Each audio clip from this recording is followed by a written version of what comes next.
I did go through, a spell of burnout there as well. So I didn't ask for help soon enough, is that I didn't know what my, limits or boundaries were. And then I ended up taking, too much on. Hey, does this fit with my purpose and values? It didn't really map there anymore. And that's really what triggered, hey, I need a change here. So I've got to be able to take a step back and, control my own destiny a little more.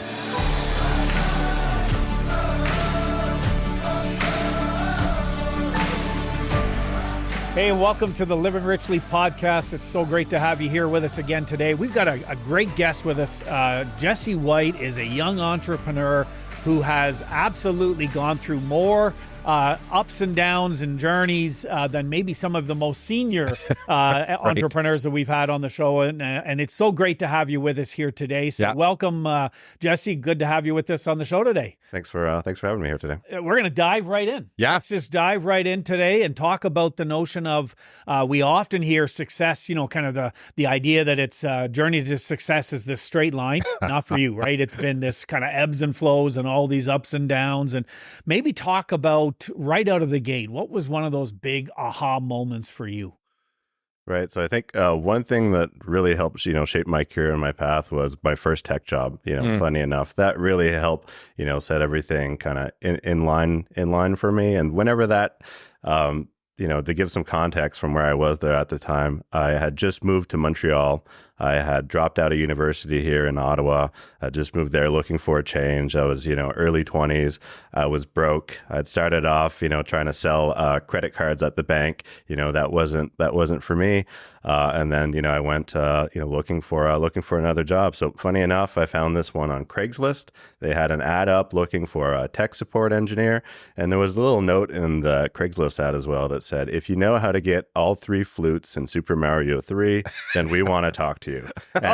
And that's a skill set you possess. And that's a skill set I possess. So that ad really did it and spoke to me. And then I ended up, joining that organization. And little did I know that really set me on the path or journey that I've been on there so far. So kids, if you're listening, video gaming can lead you to great success. Yeah.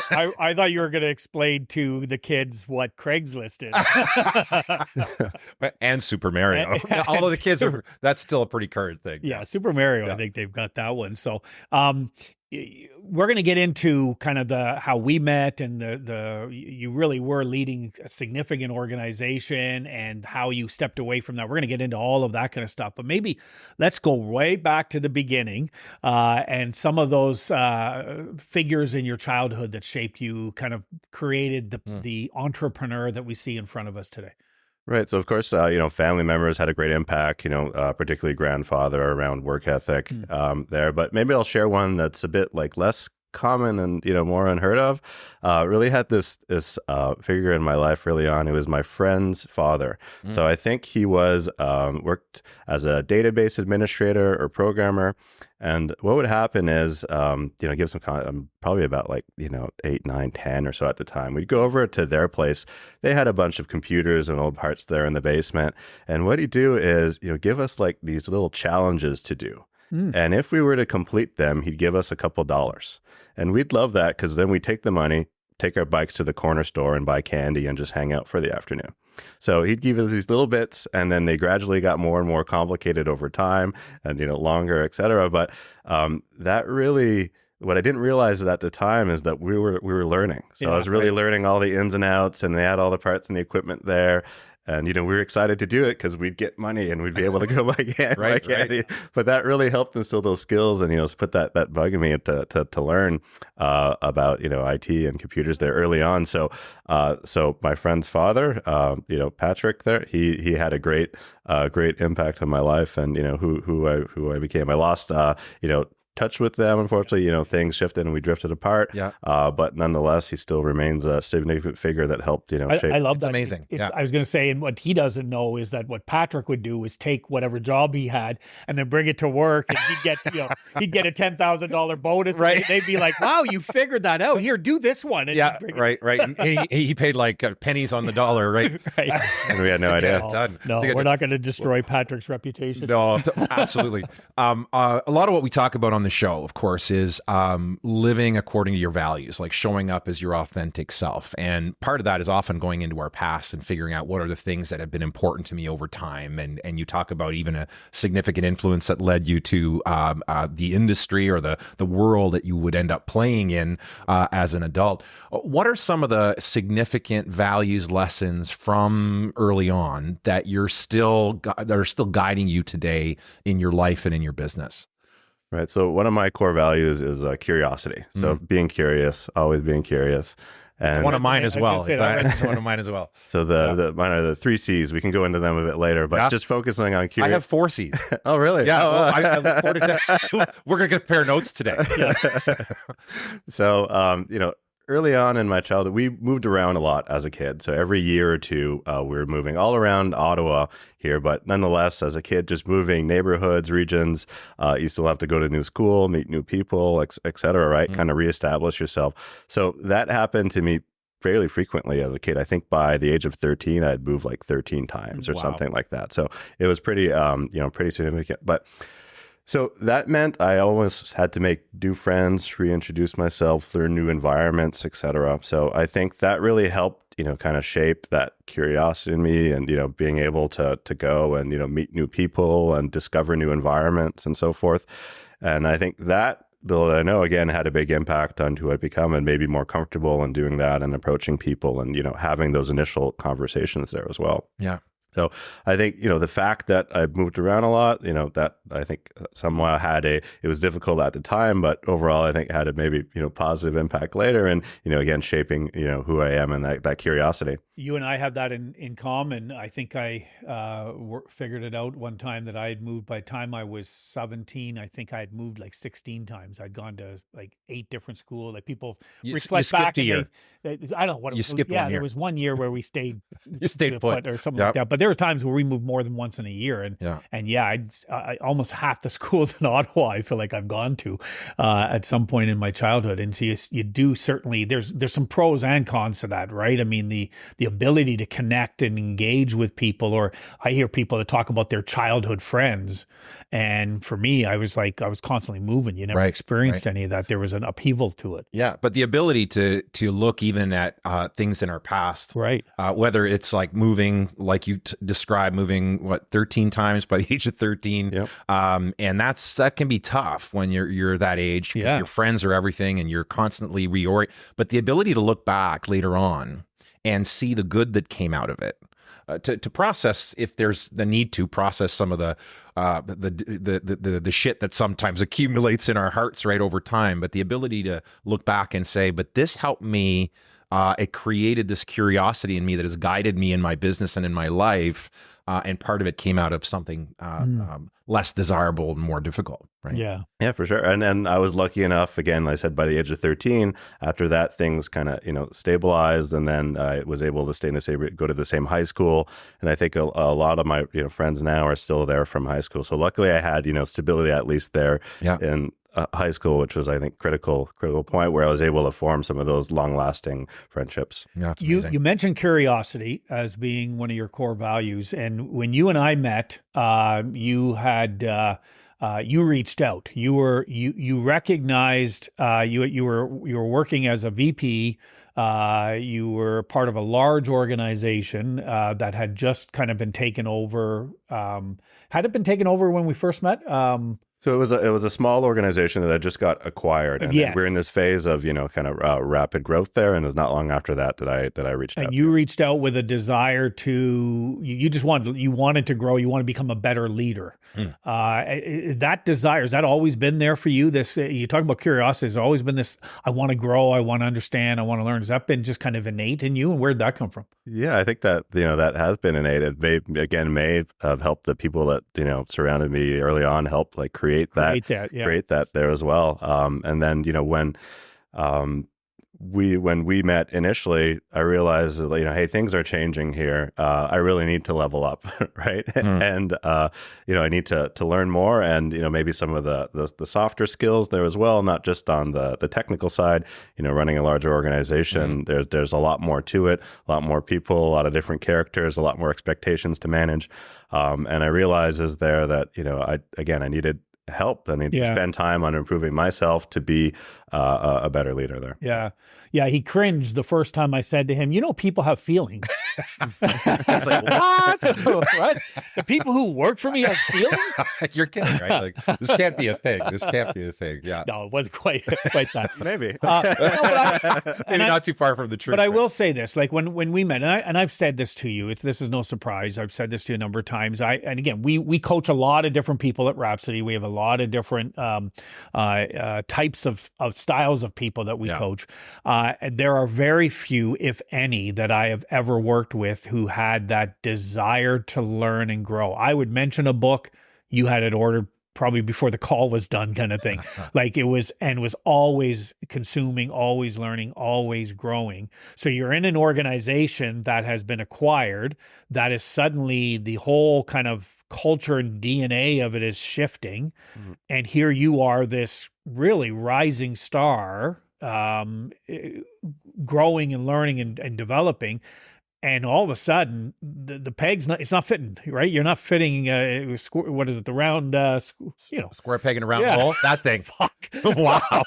It's new, eh? That's a new saying. It's a new saying. It's brand new. I think it's trending on TikTok right now. Yeah, it's a TikTok saying. You know what I was going at. Uh-huh. But that, you started Our to feel audience a little didn't, bit but of that's okay. Right? You started talk about that a little bit, about growing when you're around people who maybe aren't growing at the same level. We're not going to say whether they were growing or not, but there was a difference between, I think, looking at myself there, I realized that I had to grow, I had to change. Expectations were changing. The environment was changing there as well. You're right. And not maybe everyone was following at the same pace there. And that's okay, right? They had different, roles, responsibilities. They're at different places in their life there as well. But I think it was also hard at times when, again, especially with, I'd say with peers, right? In leadership, if they're not growing at the same, level or pace there as well, then that makes it, difficult to manage manage and lead the organization. That said, we're part of a larger organization. We had, some lots of support there as well from others, but it wasn't always easy, and that's what really led me to reach out and have to try to develop myself more. Yeah.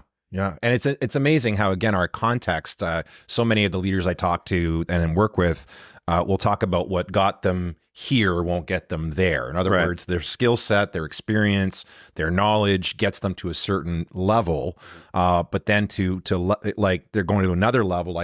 We use the phrase new levels, new devils. Like it's new challenges, new opportunities that really do call for, if you want to keep moving forward, they like evolution becomes necessary, becomes an absolute essential ingredient. Yeah, you have to like reinvent yourself, and I think it's hard to do that, by yourself, right? So I think that's what, to go externally and lead on coaches, lead on mentors, learn from other experience, really on the like outside of the organization that you're in, so they can give yet another perspective.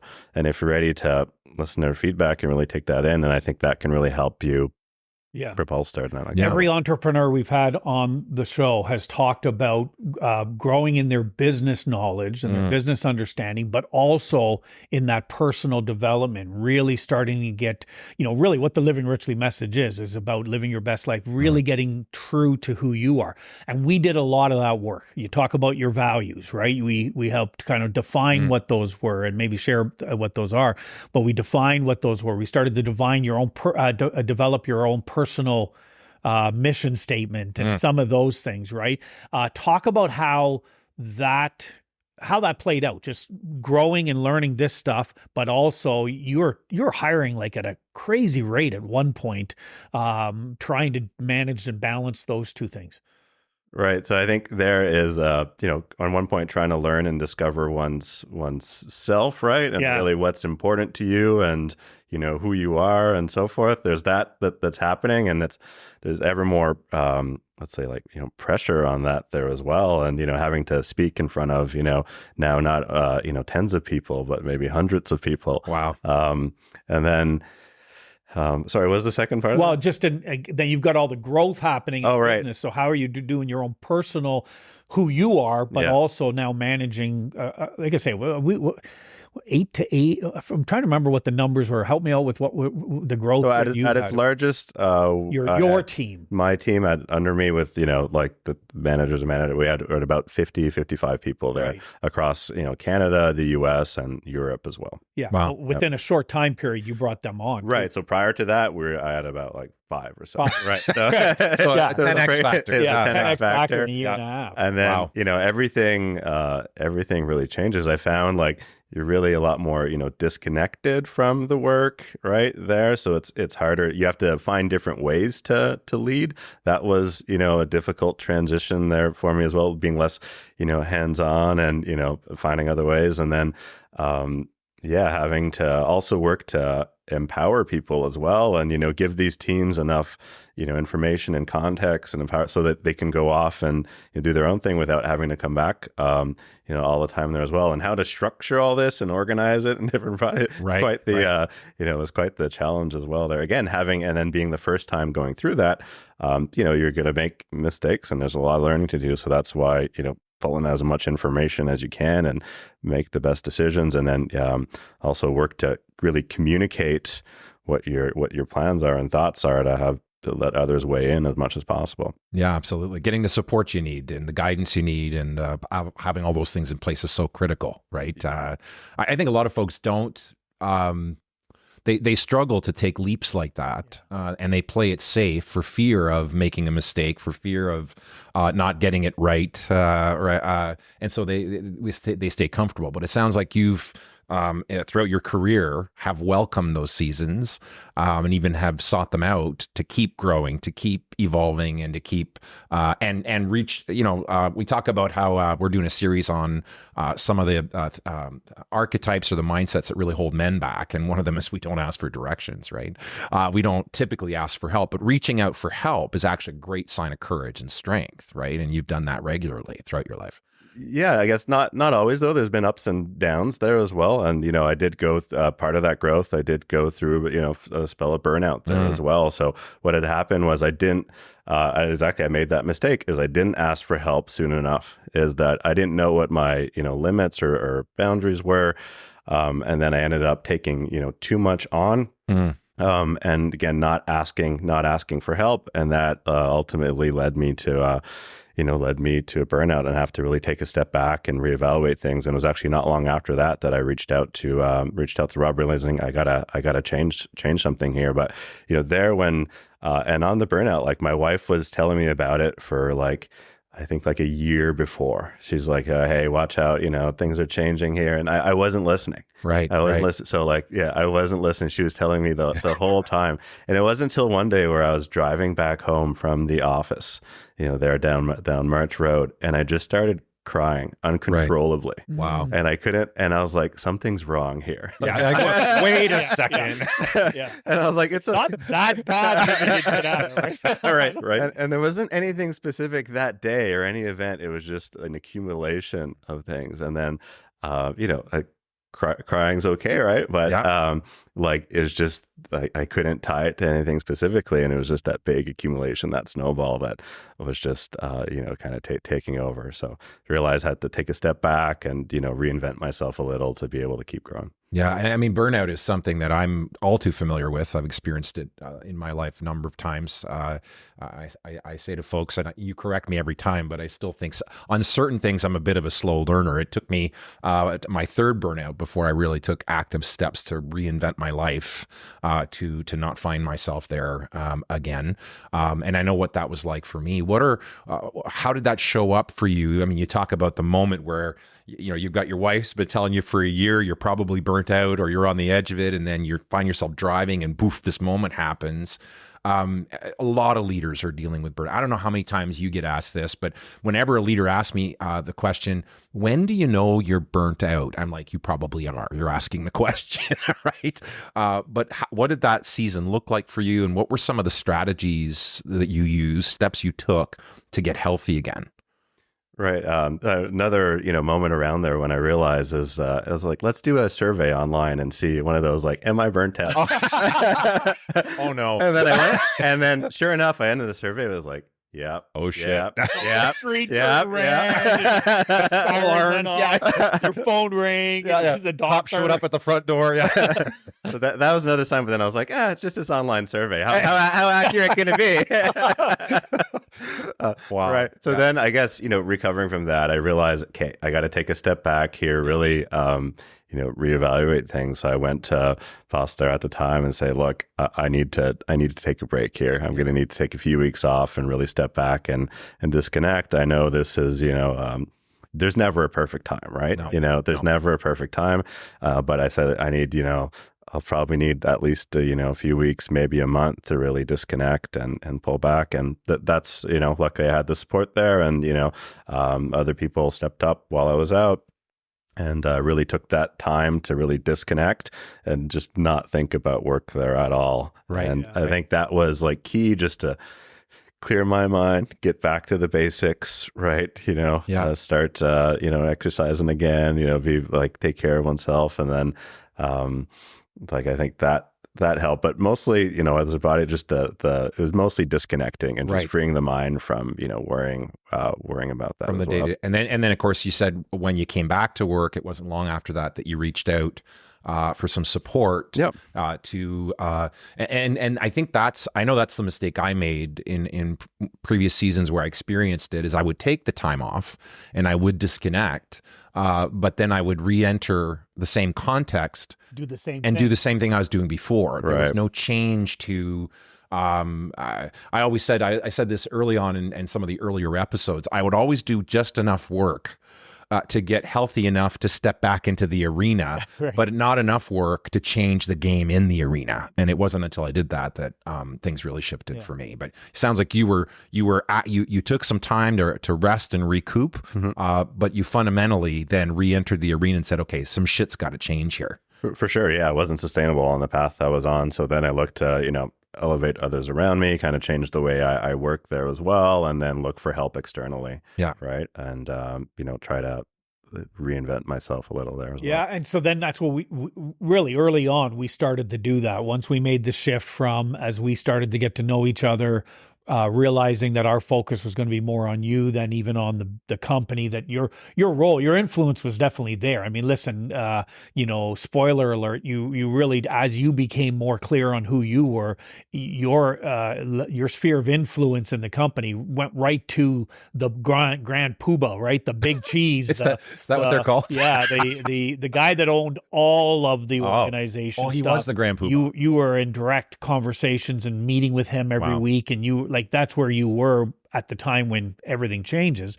But talk about the redefining yourself. Talk about what, again, because we emphasize it so much here about the importance of individuals figuring out who are they, what matters to them, what do they value, what are they about, figuring that out, and then how does that get expressed externally through work and other places. What was that journey like, and what did you find out about yourself? Right. So if I could go, further, but I think a lot of the times the big changes in my life were related to really learning more about myself.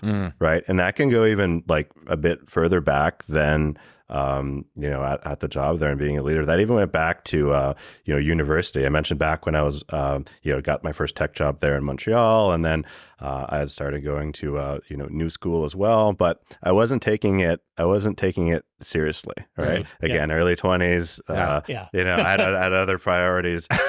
And like then, learning 3 notes on a 3. And then so, but what I ended up being put on academic probation, right back then. And then what that forced me to do is they had to enroll me in this one. They enrolled me in this one class. I think I still remember the code because it haunts me to this day. SEL 149, Success for University Learning. And it was 8 a.m. every Monday morning. You couldn't miss one class, and every class you also had to hand in like a report or a write up on what happened there during the last week. And it was brutal at the time. But what you did in that class during the time was learn how you learn. and learn your personality style. Wow. And learn what, interests. And there was that class and then the lab, and that's all you did. But like, again, I was like, this is silly. This is a waste of time, right? Why am I doing this? But I got to do it if I want to stay here. And after that class was finished, like my academic, like the success just completely shifted. I went from, almost dropping out to, again, like nearly straight A's. Wow. Really in helping, learn one. So that was a big shift there again, in just learning about oneself. Then going back to, I guess the job and merging leader and the like, I think, something very similar there as well, right? Again, working with, mentors, reaching out to other people in the industry that I know that I've been in similar positions there as well, working with a coach and trying to take as much of that in as possible. What I didn't do as much that I wish I had was working to share that more and, kind of broadcast that out and bring others along with me on that journey. But I was like, just so much focused on taking in and applying it, less so on the sharing side. So that's one thing I wish I had, done a bit more back then. But that again really helped propel myself, on the rest of the journey there as a leader. Right. But yet you're sharing it today, right? And all of our listeners that are watching or tuning in via a podcast are able to kind of glean from your knowledge, right? Which is great. Yeah. And we've talked about it. It's one of the most powerful, if all you're ever doing is, it's like our lives are like a river, right? If all we're ever doing is taking in, eventually the banks just overflow. It becomes a mess and everything like that. If all we're doing is giving out, we eventually dry up. There needs to be both that give and take. Their input. What are we taking in to learn, and then how are we mentoring others? Which became a big part of one of the challenges that we worked through together was you finding those people to mentor in the workplace, where you could take all this stuff that you were starting to learn about yourself and bring it to them and get them doing some of that work in their lives as well.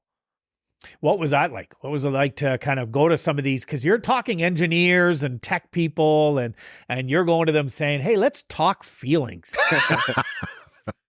Yeah, I mean it's a bit hard. The typical engineer persona that you have in your mind, that's real, and that's a thing.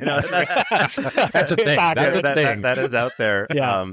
One framework or tool that really helped me there was again using like DISC, right? Right. So personality assessment, right? DISC.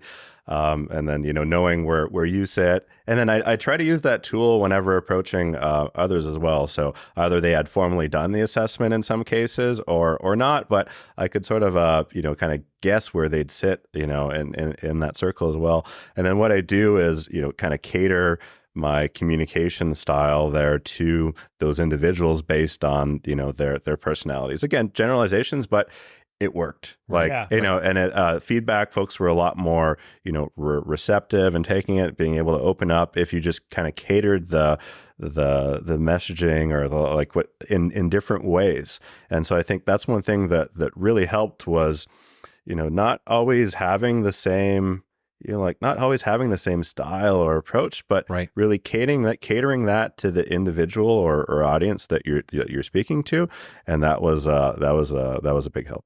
Yeah, it's refreshing to hear a leader like yourself talk about the journey of self-discovery, of self-awareness. Some folks, a lot of leaders that I know, a lot of people generally are just coasting through life. We talk about the difference between choosing the kind of life you want versus coasting through life or deciding instead of drifting. And it sounds like you were taking charge of that these opportunities gave you a chance to look inside, learn more about yourself, then get curious about others. And I can see why curiosity, I would describe myself the same way, that innate curiosity causes me to approach people more often than not and situations with an open heart and open mind, as opposed to a closed one, because I'm like, I never know what I'll find. Right? Yeah. And just because this looks like that may not be that at all. And so remaining open.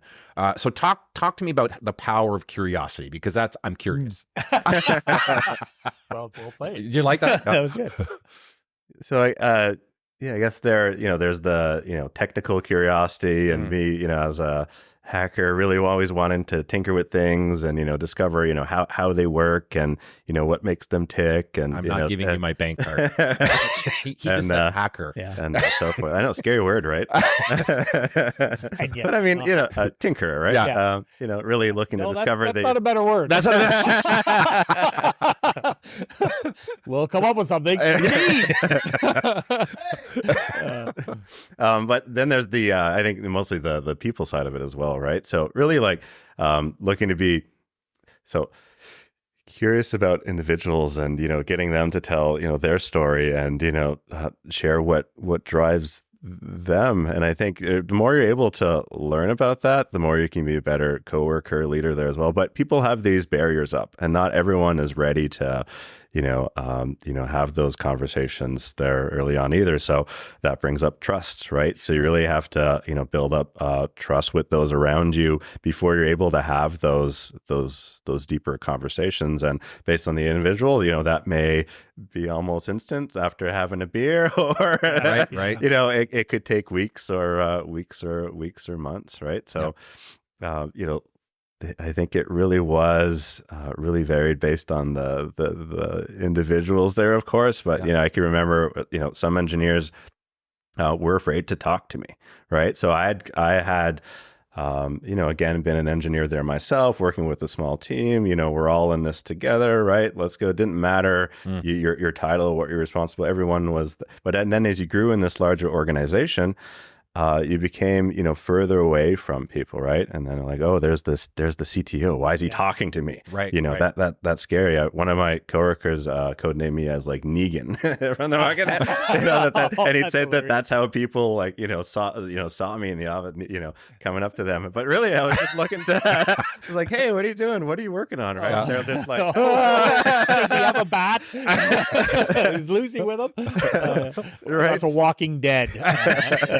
Yeah. For those who didn't know, Negan. So it was, I really had to, change how I approach people and take that into consideration. And also when like, communicating with folks as well, I could maybe be used to just, directly asking what I was looking for. But I found myself having to include more of the why, like, like, not like, where's this at? Right. Like with some people, that's all, oh, here it is. Right. But people, well, why is he asking? Where's this at? I just started this, right? Well, here's why I'm asking, right? And then that context and color, then, allowed them to. So here you are, you've really come to understand who you are, you're defining your values, all of this. You're really having these moments. You're growing, you're in a successful company, you're doing really well, you've got a really good salary, you've got, wife at home, young kids, all of this kind of stuff. And we talk about it often that as we become more true to who we are, major shifts sometimes happen, and it's scary as hell, and many people can't do it. Yeah. You did it. You made that leap. You made that change. Talk about kind of that moment where you basically walked away from all the security and safety to begin this next period of your life. Right. So one thing that really, helped me in making that decision was taking the time to map out my values and purpose. Right. Yeah, so I think, and I think that may have been one of the assignments that I was putting off there with Robert for a while. Right. Yeah. For a while. But it's not easy, right? Because it's really hard. Yeah. It's really hard. Yeah. And it takes a lot of time to really, but I think, for me, it was important just to do it over time. It's not something I could just sit there and work through, right? It took like weeks or months. It's not a once and done. It's usually a sit with it for, like, to your point, you sit with it for a while and you got to let it perk. Right. And I still find myself, like reevaluating and tweaking it there to this day. And it's just, like one document, one slide with kind of everything there. Right. Yeah. So really taking the time to map that out. And then with that gave me a tool, if you will, to reflect on, the kind of current situation and say, hey, does this fit with my purpose and values? And then again, the reasoning tool, you're able to step back and look, where is this and how does that map? And there I saw, a disconnect. It didn't really map there anymore. And that's really what triggered, hey, I need a change here. So I've got to be able to take a step back and, control my own destiny a little more. Yeah, that's amazing. Again, it's so many people are just operating on autopilot, right? We talk about the digital zombies. We talk about people being asleep at the wheel of their own life. And when you don't get clear on what your own values are and what your purpose is, you will live according to somebody else's, society's expectations, family expectations, right? Job expectations. And this is why people end up very unhappy, because I don't know how many times we've sat in front of leaders who are successful leaders, but they look at us and say, this is not what I signed up for. Like somehow they ended up in this place. And even though it has all the trappings of success and all the appearances of success, they're just not happy themselves because it doesn't fit. It's not who they are. Yep. So the work that you did, right? So tell me, I'm curious now. I mean, we've held off this long. Well, we've only held one. I want to hear the other two C's. So do you mind sharing your three values? Yeah, of course. So curiosity, of course, the first we've talked about that one.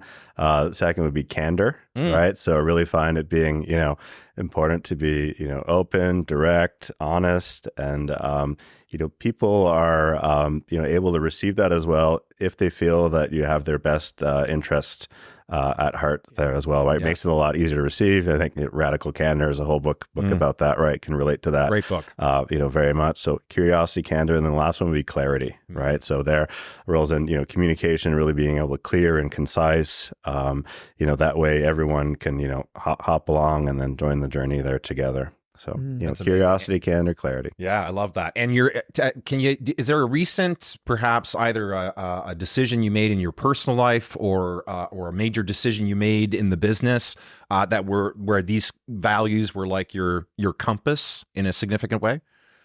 So there's one, one policy that I like to implement here in the new business that haven't yet, to be clear, since we're just getting off the ground here. That's right. But going to the point of I think like curiosity and candor. One thing I'd like to do is really make a point of celebrating failures as much as successes. Right. Right. So, taking the time, let's, bi-weekly, monthly during those, big team meetings and, here's what we did that worked.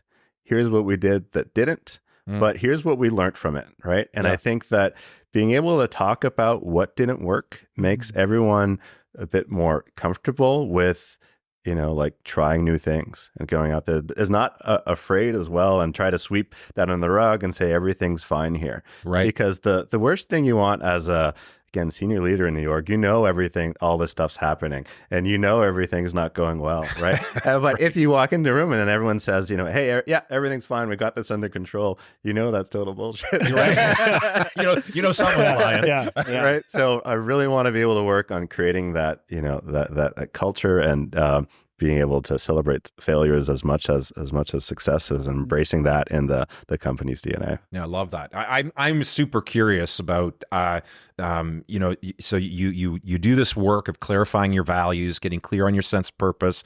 And for most people, as we've talked about, when they do that, they often, certain things don't quite fit now you've got the clarity, right, on who you are and what matters most to you.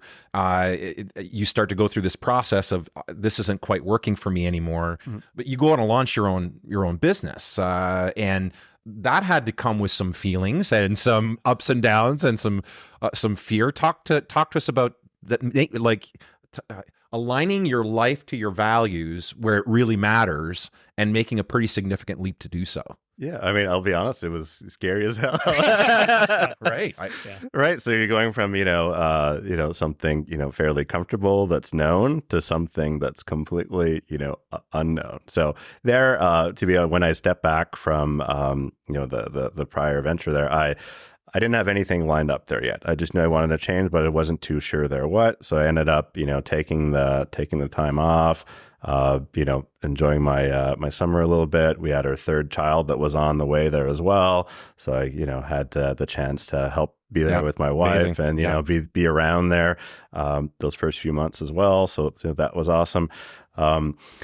And then, so I didn't have it all figured out when I did it, but I knew I needed to change. So then I started, looking and thinking out what's next. I had some ideas on, what I could do or start myself and, starting, expand those a little bit. Also had, looking at the job market and seeing what's out there. But then I didn't want to kind of be pulled into that same world or that same, kind of trap there as well. So I knew I wanted to start my own thing, but it was difficult to get everything to line up, because then you got to worry, what about, funding and money, and do I bootstrap this, or, how do I go? And I can't do this alone. I need to find a partner there as well. So luckily, I ended up, seeing again this posting that they were looking for, co-founder, CTO for this new venture, and this was a company coming out of venture studio. So their thing is that they they have ideas, and then they help start companies, and once it gets to a certain point, they find founders to come in and then be able to take it the rest of the way. So I saw this. This particular opportunity, it spoke to, my skill set there as well. I saw how I could apply it, and then I decided, hey, let's go ahead and do this. And luckily, everything else, fell into place there afterwards. That said, even the journey so far hasn't been, smooth, right? The entrepreneurship, there's ups and downs, and daily there could be all this great things that happen, but then all these others as well. And it's been quite the ride, but it's been fun though. And I say, I finished the day and I'm still energized. Wow. Yeah. Whereas prior, I'd finished the day and I was drained. Yeah. I'd come, that was, so I see the difference there already. We often talk about the importance of community. We both are very fortunate to have wonderful partners who support us in our journeys. And it must have been, you talk about candor, being to go home and to be able to say to your pregnant wife, I'm leaving this very, good job, safe job, and I don't know what's next. Yeah. And then, hey, I figured out what's next. I'm going to start my own company. Zero guarantees. That requires candor. Yeah. It also requires some clarity and some clarity and some courage. Yeah. All of the above. There you go. Yeah. Right. That must have been an interesting conversation. And then to have her support through this. Yeah. She's been great, really supportive, throughout the whole process, and helping me out through this journey. Right. I guess, she's there supporting me on a lot of these big decisions that are behind the scenes, or even, struggles that I have at working day to day there as well. That extra, being able to lean on her or get her input is really, invaluable. So great to have her there by my side. But, in each of these cases, we had those conversations and, thought of it, and she was there throughout the process of, leading me there. She could see I was unhappy. So, again, it helped me make and, cement that decision as well. And then for the entrepreneurship and the new gig, I was like, are we doing this? And not am I doing this, but are we doing this? Because, you'll be along for this as well. That'll mean, like highs and lows and, travel and, who knows where this will take us, but it's been great. She's been supportive and, awesome. That's amazing. Yeah. I love the fact that, like, again, we talk about, I'm sure as you were weighing your options during that time and now leaning into, I might just go join this other company in the world of entrepreneurship and start the gig that you're currently on. There, you consider, well, there's a price I'm going to have to pay for this. One of the prices is the uncertainty. It's new. And I think a lot of times that's what scares people off. Mm-hmm. They're not happy where they are now, but they're not. They look at the risks involved of making a shift and forget the price they're paying for not making the shift. Right? They're paying a price right now, and which is usually disillusionment, unhappiness, unsettledness, kind of living ho-hum, stress. But we forget all of that when we start looking at perhaps, well, a change is going to require discomfort and me learning new things and experiencing things I haven't experienced before. But you took that leap, and it seems to be paying off for you. Yeah, so far so good. I think. I think a few months into it. A few months in, again, the journey is just beginning here, right? Then this is whenever you do something like this, you tend to there's you plan to do it for years, right, ahead. So it's again, it's scary. It still is some days, I'll agree, but it's exciting and energizing there as well. So I wouldn't change a thing. And it's a different type of, like, maybe layman's terms, real simple. What is the new venture?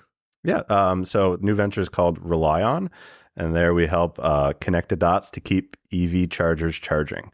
So big problem in the industry there today, where statistics show that 1 in 5 charging sessions don't work.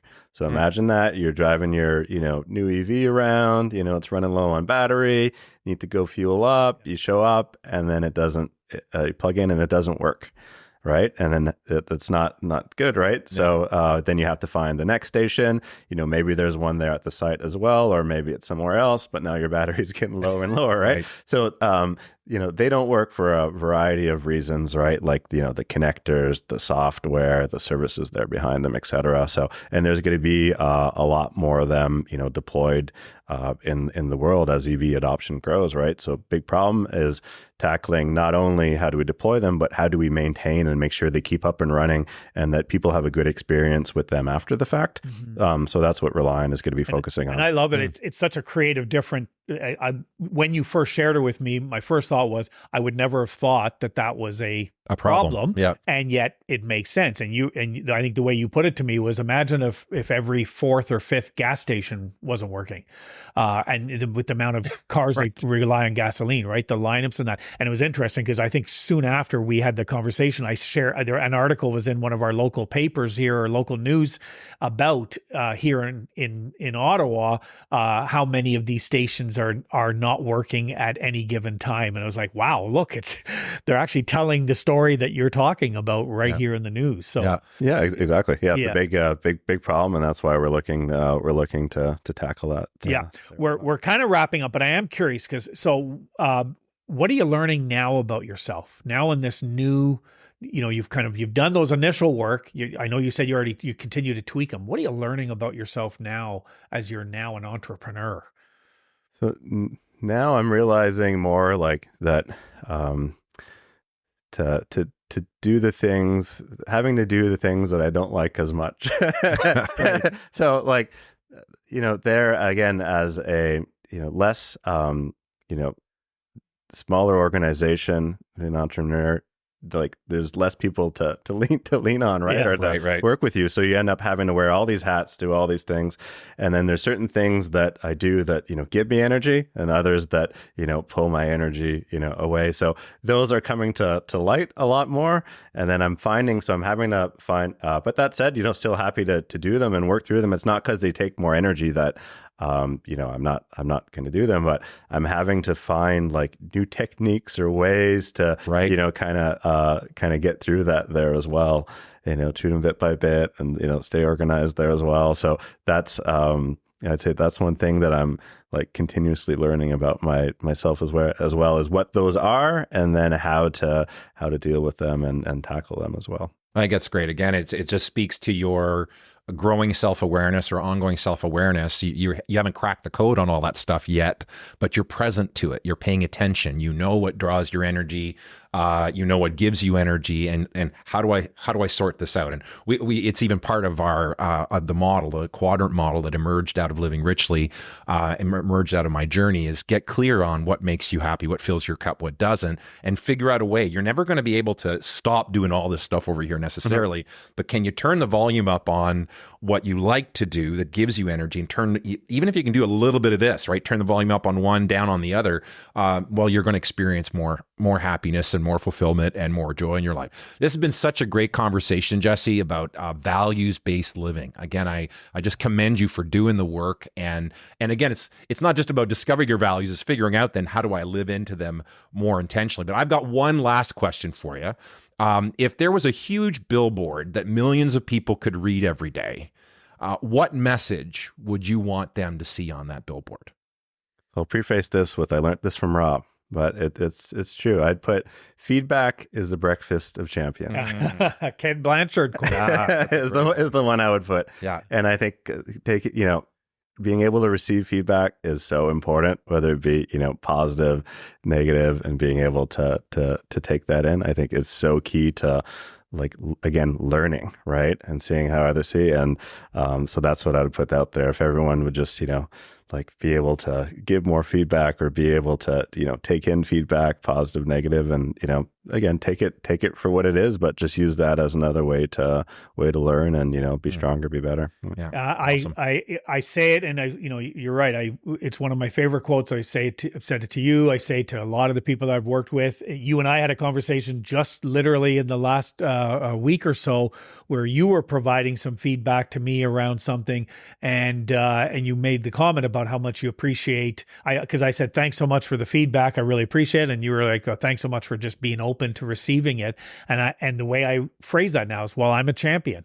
And if I'm a champion, champions. You didn't say that in the moment. Champions. You should have told me that. Yeah, no, I loved it. I say it to clients all the time. If you're going to be a champion, what are you eating for breakfast? What are you having for breakfast? If you're a champion, what are you having for breakfast? Feedback.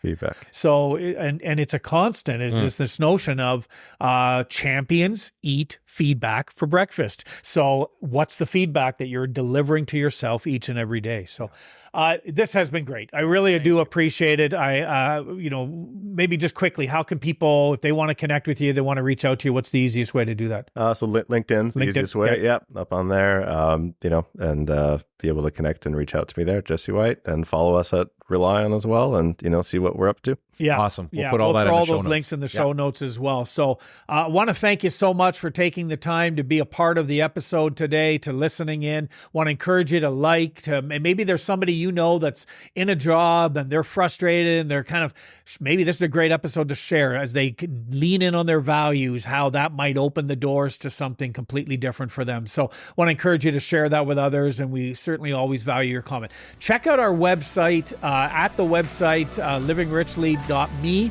You will find we are about to launch a 15-day challenge. So excited about this. Want you to be able to sign up so that you don't miss when it goes live, and you can participate in that. And of course, there's links there to our private Facebook group and all of the other stuff that we have in the Living Richly Nation.